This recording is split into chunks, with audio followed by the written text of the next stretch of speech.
할렐루야. 오늘은 사무엘상 6장 이스라엘로 다시 돌아온 언약궤 함께 보도록 하겠습니다. 우리 언약궤, 하나님의 궤 혹은 여호와의 궤, 법궤, 성궤 여러 이름으로 불려지고 있습니다. 이 언약궤와 관련해서는 4장, 5장, 6장이 계속 연결된 하나의 이야기입니다. 우리 배경 지난주에 함께 보았는데 잠깐 배경을 보면은 그 시작은 이스라엘과 블레셋의 전쟁으로부터 시작됩니다. 이 전쟁에서 이스라엘은 패했죠. 패했으면은 회개하는 마음으로 하나님께 물어야 되는데 그 당시는 자기 소견에 옳은 대로 지멋대로 행동하던 그 시대에 자기들의 생각대로 언약궤를 갖고 나가면 이길 것이다 라는 자기 소견에 따라서 언약궤를 갖고 나갔는데 결과는 어떻게 됐습니까? 더 크게 패배를 했습니다. 그리고 언약궤마저 빼앗기고 전리품이 되었고 블레셋은 자기들의 신 다곤이 이스라엘 신보다 더 강하다고 간주하고 전리품으로 빼앗은 그 언약궤를 자기들의 신 다곤 옆에 갖다 두었습니다. 근데 결과가 어떻게 됐습니까? 그 다곤이 목도 부러지고 팔도 부러지고 완전히 엎어지고 그리고 독종이 생겨서 수많은 사람들이 죽게 되었고 병들게 되었고 또 쥐떼들이 메뚜기 떼처럼 쥐떼들이 막 생겨가지고 곡물은 초토화되고 그래서 그들이 처음에 아스돈에 놓았다가 막 장소를 이렇게 옮겨가죠. 그래서 어딥니까? 이렇게 또 나중에는 여러 곳에 가다가 에글론이라는 곳으로 옮겼습니다.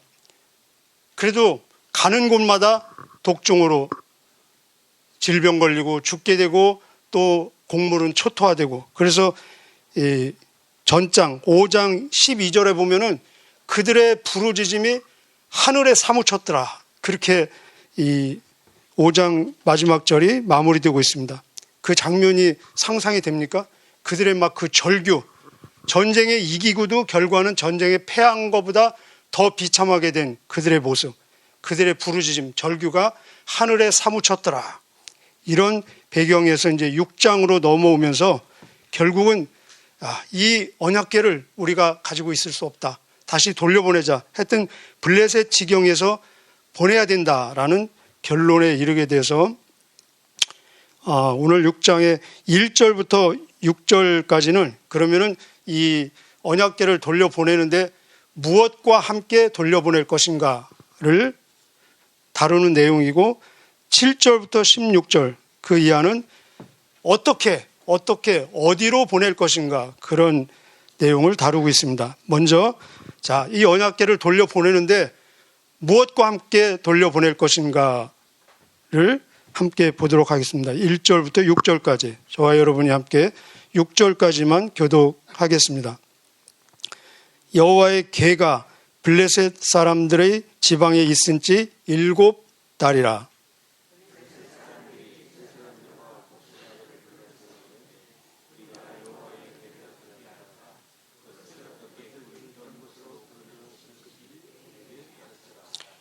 그들이 이르되 이스라엘 신의 궤를 보내려거든 거저 보내지 말고 그에게 속건제를 드려야 할지니라. 그리하면 병도 낫고 그의 손을 너희에게서 옮기지 아니하는 이유도 알리라 하니.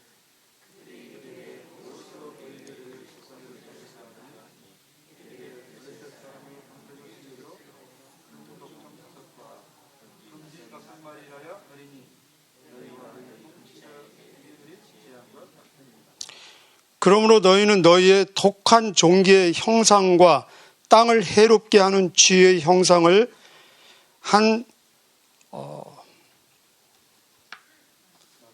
만들어 이스라엘 신께 영광을 돌리라. 그가 혹 그의 손을 너희와 너희의 신들과 너희 땅에서 가볍게 하실까 하노라.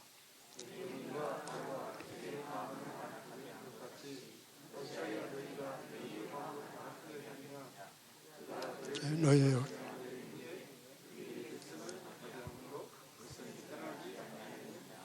예, 정치 지도자들 그리고 종교 지도자들, 여기 제사장은 그들의 종교 지도자들입니다. 그리고 점치는 사람들, 이 세 그룹의 사람들이 모여서 토론을 합니다. 무엇을 보낼 것인가?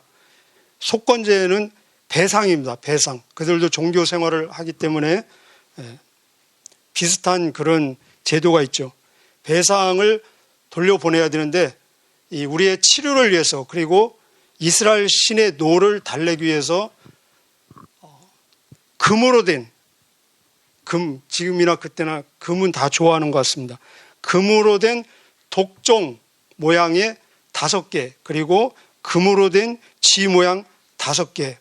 크기가 얼마나 했는지는 잘 모르겠습니다. 크기는 안 나와 있습니다. 하여튼 금으로 된 독종 모양 5개, 금으로 된 쥐 모양 5개. 왜 5개입니까? 이 블레셋은 5지방으로 5도시로 형성이 된 나라입니다. 그리고 각 지방마다 우리 얘기로 도지사, 방백들이 있는데 그 5은 모든 블레셋을 상징하고 있습니다. 그리고 왜 독종 모양입니까? 왜 쥐 모양입니까? 바로 이들이 쥐를 통해서 모든 곡물이 초토화되고 또 독종을 통해서 죽음과 질병을 겪었기 때문에 우리 이스라엘이 출애굽을 하고 민수기에서 불뱀 물렸다가 불뱀 모양을 만들어서 치료받는 그거 우리 기억하시죠? 블레셋은 이스라엘과 아주 인접한 국가이기 때문에 출애굽 그런 역사를 잘 알고 있습니다. 애굽에게 내렸던 재앙, 또 바로에게 내렸던 그 재앙을 통해서 그들이 출애굽한 사건, 그리고 출애굽 과정에서 어떤 사건이 있었나 잘 알고 있는데, 그런 역사를 모방을 해서 우리도 쥐 모양 또 이 독종 모양을 다시 만들어서 치료를 받고 또 이스라엘 신의 그 노를 달랠 수 있을 것이다라는 그들의 생각으로 이렇게 5개의 독종 금, 그리고 5개의 쥐 금을 지금 함께 보내기로 결정을 했습니다. 자, 그 다음에는 이제 어떻게 어디로 보낼 것인가를 또 논의하고 있습니다. 자, 7절부터 16절까지 우리 함께 교독으로 읽으실까요? 7절부터 16절까지. 그러므로 새 수레를 하나 만들고 멍에를 메어보지 아니한 젖나는 소 한번 밑줄 그어보실까요? 젖나는 소 2마리를 끌어다가 소의 수레를 메우고 그 송아지들은 떼어 집으로 돌려보내고.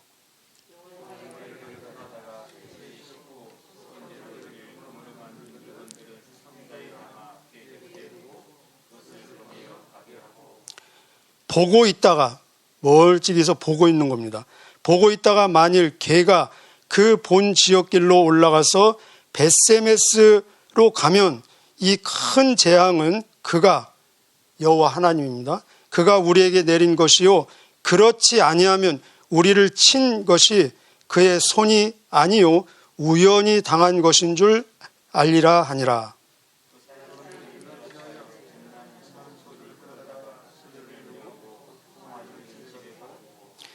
여호와의 계와 및 금지와 그들의 독종의 형상을 담은 상자를 수레 위에 실으니.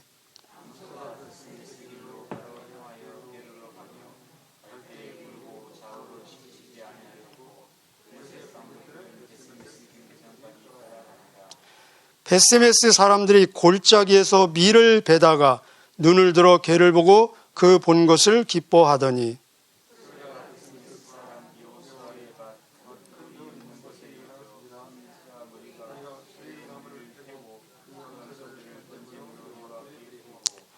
레이는 여호와의 계와 그 계와 함께 있는 금봄을 담긴 상자를 내려다가 큰 돌 위에 두매 그날에 벳세메스 사람들이 여호와께 번제와 다른 제사, 아마 화목제인 것 같습니다. 다른 제사를 드리니라. 16절 같이요. 시작.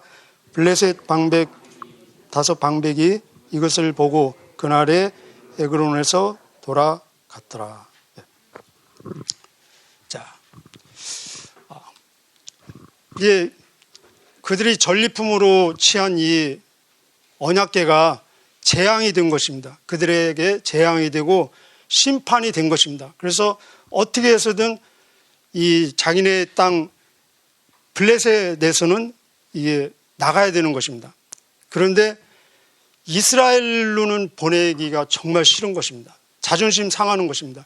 이스라엘로 보낸다는 것은 당신들의 신이 우리의 신보다 강하다는 것을 인정하는 것이기 때문에 정말 이스라엘로는 보내기 싫고, 그러나 어디론가는 처분을 해야 되는 재앙, 그들에게는 이게 지금 언약궤가 재앙 덩어리가 된 것입니다. 그래서 여기 지금 점쟁이들 있지 않습니까? 이들이 하나의 조건을 제시하는데 이렇게 되면은 우리가 지금까지 당한 재앙이 정말 이스라엘의 신이 내린 재앙 맞고, 이렇게 되지 않으면은 지금까지 우리가 겪은 이 재앙과 이런 모든 일들은 우연이다라고 도저히 일어날 수 없는 그런 조건을 스스로 만들어서 지금 제시하고 있는 것입니다. 마치 공부하기 굉장히 싫은 학생이 공부를 안 하자니 찝찝하고, 공부는 정말 하기 싫고, 그래서 내가 동전을 던져가지고 이 동전이 이렇게 쓰면은 내가 열심히 공부하고, 그렇지 않으면 공부 안 하겠다, 이런 심정으로 딱 동전을 던졌는데 지금 동전이 어떻게 된 거예요? 쓴 것이 됩니다. 할렐루야. 자, 이들이 제시하는 조건 한번 보겠습니다. 이렇게 되면은 우리에게 지금까지 일어난 모든 재앙이 정말 그들이 믿는 여호와 이스라엘의 신이 한 것이다. 자, 처음에 새 수레를 만듭니다. 새 수레는 지금까지 한 번도 사용해 보지 않은 새 수레, 그들이 직접 만든 것입니다. 굉장히 사용하기 아주 뻑뻑하겠죠. 한 번도 사용해 보지 않은 새 수레를 지금 만들고 있습니다.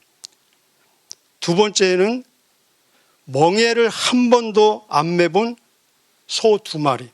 멍에를 한 번도 안 매봤다는 것은 지금까지 한 번도 짐을 싣고 사람의 인도에 이끌려서 일을 해본 경험이 한 번도 없는 소입니다.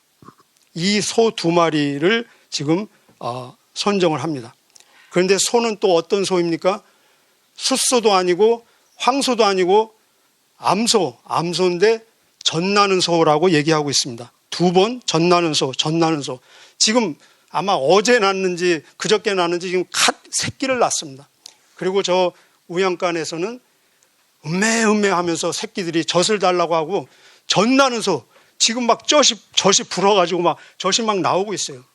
우리 잘 알지 않습니까? 동물들은 100% 본능에 따라서 움직이는 존재들입니다. 젖나는 소. 그냥 놔두면 어디로 가겠습니까? 젖이 지금 불어가지고 막 젖이 나오고, 새끼들은 젖 달라고 음메 하고 있는데, 이 젖나는 소를 지금 선택했다는 것입니다. 그리고 구체적인 목적지를 지금 제시하고 있습니다. 이스라엘로 가되, 이스라엘 어디입니까? 베스에메스라는, 이 지금 출발지는 블레셋 에그론입니다. 에그론에서 이스라엘 국경을 넘어서 베스에메스로 갑니다. 지금 이 때는 3000년 전, 도로가 제대로 돼 있겠습니까? 에그론에서 베스메스까지는 올라가는 길입니다. 올라가는 길이고 30리, 약 30리다. 직선 거리가 30리. 자, 3000년 전. 그래서 제가 지도를 이렇게 검색을 해보니까 그 에그론에서 베스메스까지는 산 중간에 산도 있고 골짜기도 있고 중간에 여러 갈래길도 있고, 지금처럼 뭐 고속도로가 놓여져 있는 것도 아니고, 이런 상태에서 이 두 젖나는 소에게 이 빡빡한 수레를 몰게 하고, 그 수레 위에다가 법궤와 그들의 그 배상으로 금독종 5개, 또 쥐 모양의 금 5개를 싣고 그냥 길거리에 완전히 방치를 한 것입니다. 사람이 끄는 것이 아니고. 그리고 뒤에서 이 사람들, 블레셋 방백들이 멀찍이에서 어디로 가나 이렇게 보고 있는 것입니다. 그래서 베스메스로 가면은 지금까지 일어난 모든 사건이 하나님, 우리가 말하는 하나님, 그들이 말하는 이스라엘의 신이 내린 재앙이요, 그렇지 않고 베스메스 아닌 다른 지역으로 가면은 지금까지 일어난 모든 사건, 모든 재앙은 어떻게 일어난 우연의 사건이다. 지금 이렇게 스스로 조건을 설정하고 지금 소들을 길거리에 내놨습니다. 자, 이들이 베스메스로 갈 확률은 몇 프로입니까? 우리 인간적으로 볼 때, 과학적으로 상식적으로 볼 때 확률이 몇 프로입니까? 없죠. 그죠? 자, 그런데 이 소가 어디를 향해서 가고 있는지, 어떻게 가고 있는지 한번 우리 읽었습니다. 첫째, 이 소들은 처음부터 끝까지 울고 가고 있습니다. 울고 가고. 그 원본에 보면은 crying on the way long 그래가지고 처음부터 끝까지 계속해서 울고 갔다. 이 울고 간다는 것은 그 소들은 100% 본능에 따라서 행동하는 존재들인데 계속 자기들의 본능을 지금 거역하고 역행하면서 지금 움직인다는 것입니다. 그리고 좌로나 우로나 치우치지 아니하고, 이건 지금 뭔가 어떤 절대적인 힘에 의해서 지금 조절당하고 있는 거의 기계처럼 지금 움직여지고 있는 상태입니다. 좌로나 우로나 치우치지 아니하고, 더 정확하게 표현하면은 좌로나 우로나 치우치지 못하고, 그리고 대로는 지금 고속도로 이런 그런 것이 아니라 그 여러 가지 갈래길이 있지만 가장 가까이 갈 수 있는 지름길로 갔다는 것입니다. 대로로.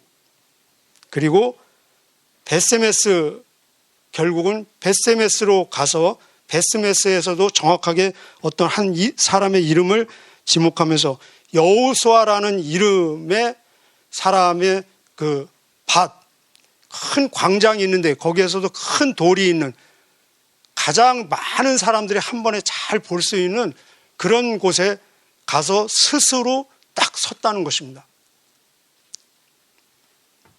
이게 놀랍지 않습니까? 우리는 다 알고 있죠. 하나님이 하셨다는 걸. 그러나 이들에게는 엄청 놀라운 사건입니다. 그래서 16절 한번 보실까요? 이런 모든 일어나는 것들을 멀찍이 뒤에서 보고 있는 블레셋 방백들은 다 보고 있습니다. 그리고 결국은 이들이 어떻게 합니까? 16절에 시작. 블레셋 5 방백이 이것을 보고 그날에 에그론으로 돌아갔더라. 아쉽네요. 에그론으로 돌아갔더라. 자기의 출발지 에그론으로 다시 돌아갔습니다. 이 당시는 이 베스메스는 밀을 베는 때였습니다. 많은 사람들이 이 광장에 나와서 밀을 베고 있다가 법궤, 언약궤가 도착하는 것을 보고 그 사람들이 보고 기뻐서 그 수레는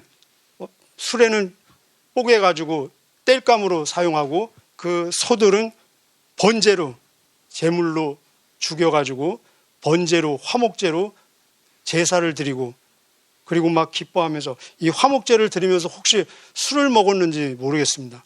나중에 그들이 또 자기 소견대로 그 법궤를 열고 그 안을 들여다보다가 하나님의 진노가 임해서 수많은 사람들이 죽는 그런 이 모습을 우리가 볼 수 있습니다. 그래서 또 다른 지역으로, 내일 가면은 이제 또 다른 지역으로 또 옮길 것입니다. 이런 모든 일어나는 것을 블레셋 사람들이 보았습니다. 그러나 그들은 자기네들의 집, 자기네들의 나라, 자기네들의 신으로 다시 돌아가는 것을 볼 수 있습니다. 이 이야기를 통해서 우리가 오늘 적용할 수 있는 메시지는 무엇입니까? 우리가 메시지를 각자 받을 수 있습니다. 그러나 저는 여러분과 최소한 2가지를 나누고 싶습니다. 이 법궤, 언약궤 안에는 하나님의 말씀이 들어있습니다. 그 당시는 성경도 없는 시절, 유일하게 기록된, 보관된 말씀은 법궤 안에입니다. 하나님의 모든 말씀을 농축해서 함축한 10계명이 그 안에 들어있습니다. 그래서 이 법궤는 하나님의 임재, 하나님의 능력, 하나님의 역사하심을 상징하고 있습니다. 왜 그렇습니까? 하나님의 말씀이 기록되어 있고 담겨 있기 때문에 그렇습니다. 그런데 하나님은 이 전쟁에서 먼저 스스로 자발적으로 패하고 그리고 체포당하셔서 피조물 앞에 온갖 수모와 모욕을 당하기를 스스로 선택하셨습니다. 왜 그렇습니까? 그들을 이스라엘 하나님의 백성 더 넓게는 이 모든 세상 사람들에게 하나님께서 무엇인가 하시고 싶은 말씀이 있어서 전달하시고 싶은 말씀이 있어서 스스로 체포당해 주시고 스스로 모욕과 수모를 당하는 것을 기꺼이 선택해 주셨습니다. 우리 예수님 말씀이셨습니다. 태초에 말씀이 계시니라. 그 말씀이 하나님과 함께 계셨고 이 하나님이신 이 말씀이 육신이 되어 우리 가운데 거하심에 우리가 그 영광을 보니 아버지 독생자의 영광이요 은혜와 진리가 충만하더라. 말씀이신 하나님께서 사람이 되시고 기꺼이 사람들에게 체포당하시고 우리의 죄를 위해서 온 인류의 죄를 위해서 십자가에서 기꺼이 수모당하시고 모욕당하시고 고난당하시고 죽음당하는 것을 선택을 하셨습니다.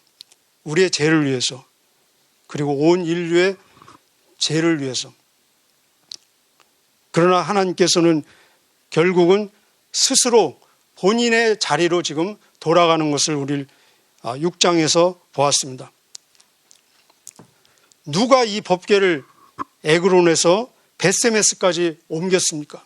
누가 옮겼습니까? 이 법궤가 옮겨지기에는 많이 동원된 그런 도구들이 많이 있습니다. 사람들, 정치, 지도자, 종교, 지도자, 또 복술가, 점치는 사람, 여러 종류의 사람들도 동원되었고 동물도 동원되었고 그리고 무생물, 수레도 동원되었습니다. 이 법궤가 옮겨지기에는 많은 피조물, 여러 종류의 피조물들, 사람, 동물, 물건 다 동원되었지만 결국 이 법궤를 옮기신 분은 하나님이십니다. 여러분 동의하십니까?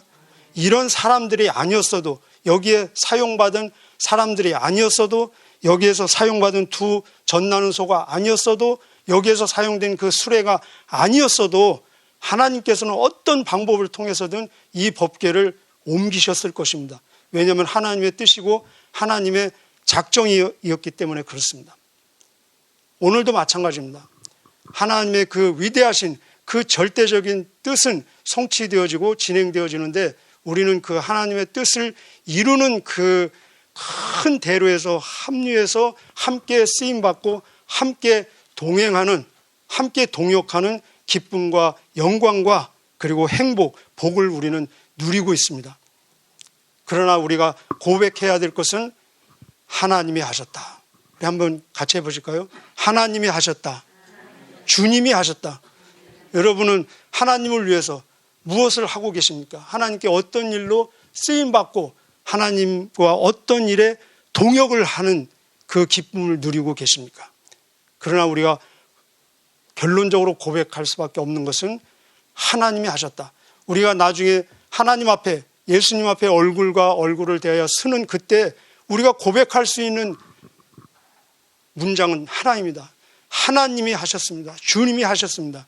이 고백이 익숙해지기 위해서 우리가 이 살아있는 동안에 이 땅에서 우리는 자주자주 정기적으로 하나님이 하셨습니다. 주님이 하셨습니다라는 고백이 우리의 삶에, 우리의 몸에 아주 익숙해져야 될 줄 믿습니다.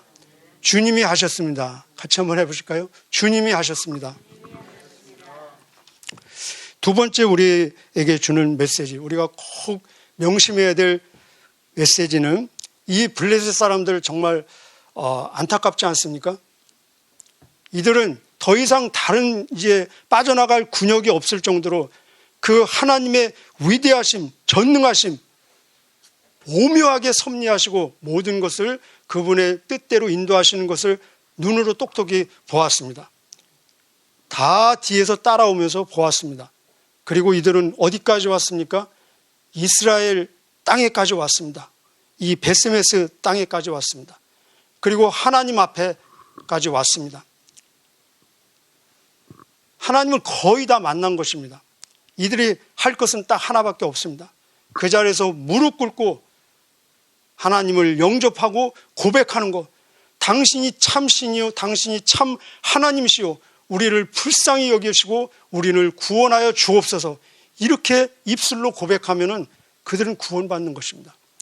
거의 구원받은 그 자리까지 왔음에도 불구하고 그 자리에서 그들은 발걸음을 멈추고 다시 그들의 원위치로 돌아갑니다. 그들의 땅, 그들의 나라, 그들의 집, 그리고 그들은 눈으로 보았습니다. 자기들의 신이 목도 잘리고 손도 잘린 정말로 무기력한 아무 쓸데기 없는 몸뚱이만 넘어서 그냥 너저부져 있는 그들의 신을 눈으로 보았습니다. 그럼에도 불구하고 그들은 자기네들의 신으로 다시 돌아갑니다. 이 얼마나 애석하고 정말 안타까운 일입니까? 누구 잘못입니까? 누구 책임입니까? 누구 책임입니까? 이스라엘 책임입니다. 이스라엘 책임. 그들에게는, 블레셋 사람들에게는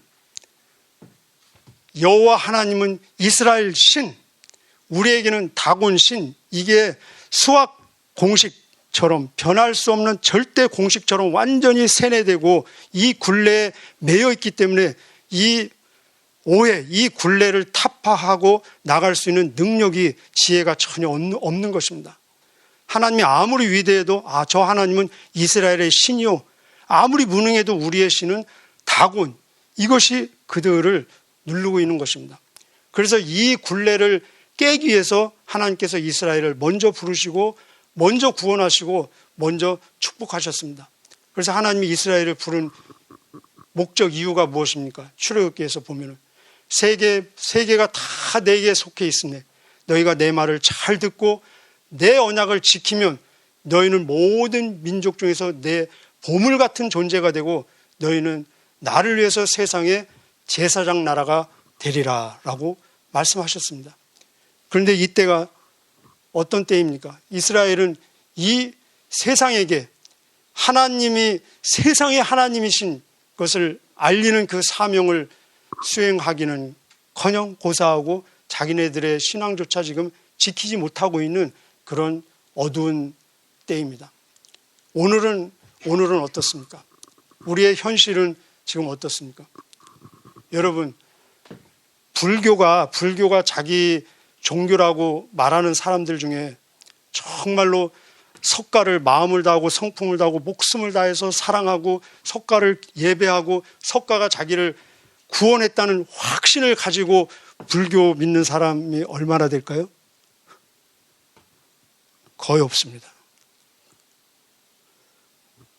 모슬렘은 어떻습니까? 저는 모슬렘 사람들을 많이 만나봤습니다. 제가 사역했던 이 탄자니아 잔지바 섬은 모슬렘이 95% 이상이 모슬렘입니다. 그러나 모슬렘 사람 중에서도 정말로 알라가 자기를 구원했다는 확신과 감사와 감격 속에서 100% 자기 종교에 만족하면서 모슬렘을 믿는 사람은 별로 없습니다. 아니, 거의 없습니다. 그럼에도 불구하고 그들은 모슬렘 소속감은 아주 철두철미합니다. 왜 그렇습니까?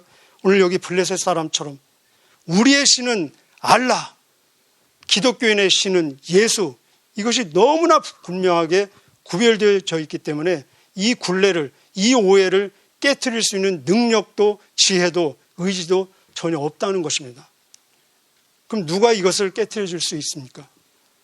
바로 먼저 구원받은, 먼저 구원의 은혜를 받은 우리가 아니면은, 교회가 아니면은 이 굴레를 깨트려 줄 사람은, 존재는 이 세상에 아무것도 없다는 것입니다.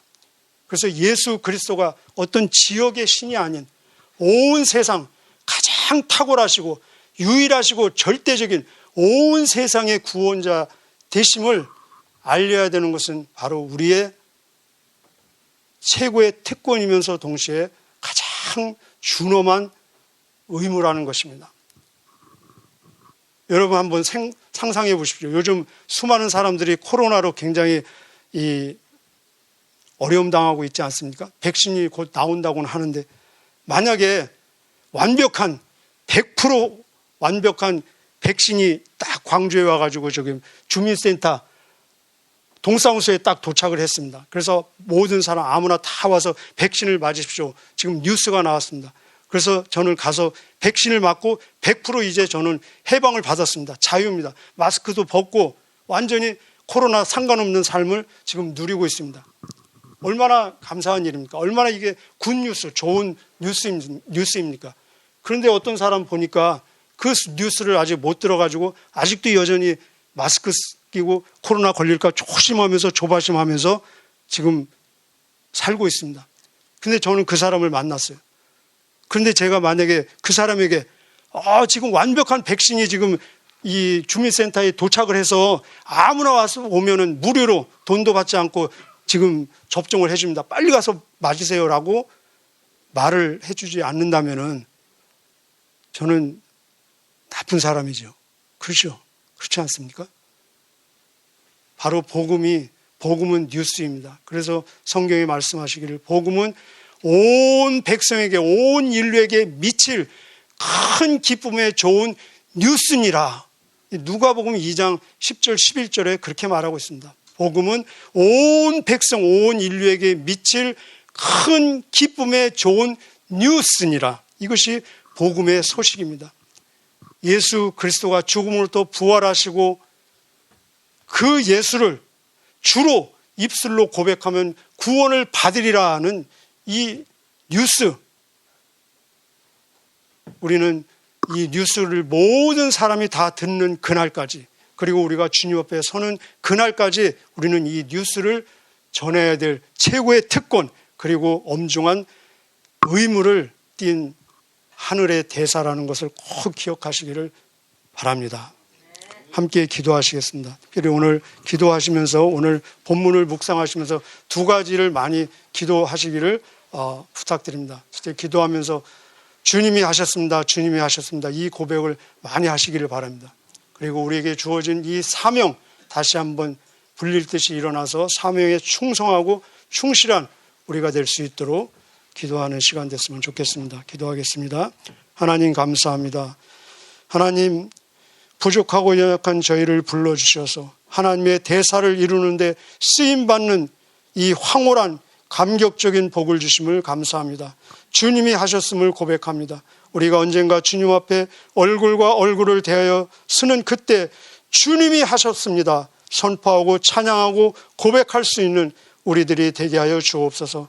하나님, 아직도 우리 주변에는 예수 그리스도의 만왕의 왕되심, 예수 그리스도가 모든 자들을 위해서 죽으시고 부활하시고 그 예수를 입술로 고백만 하면은 구원을 받는다는 이 너무나 쉽고 간단한 뉴스, 그러나 너무나 쉽고 간단하게 사람들은 거절하고 부인하고 있습니다. 하나님, 우리의 입술을 다해서, 우리의 마음을 다해서 모든 사람들이 이 뉴스를 듣는 그날까지, 우리가 주님 앞에 서는 그날까지 이 뉴스를, 이 진리를, 이 사실을, 이 복음을 전파하고 선포하고 증거하고 알리는데 힘쓰고 애쓰는 저희들 되게 하여 주옵소서. 오늘의 삶을 주님 앞에 올려드립니다. 하나님, 역사하여 주옵소서. 하나님, 또 여기에 바쳐진 물질을 주님 축복하여 주셔서 이 속에 담겨있는 감사와 기도 제목이 하나님의 뜻대로 연락되어지는 예물되게 하여 주옵소서. 감사하며 예수님의 이름으로 기도하옵나이다. 아멘.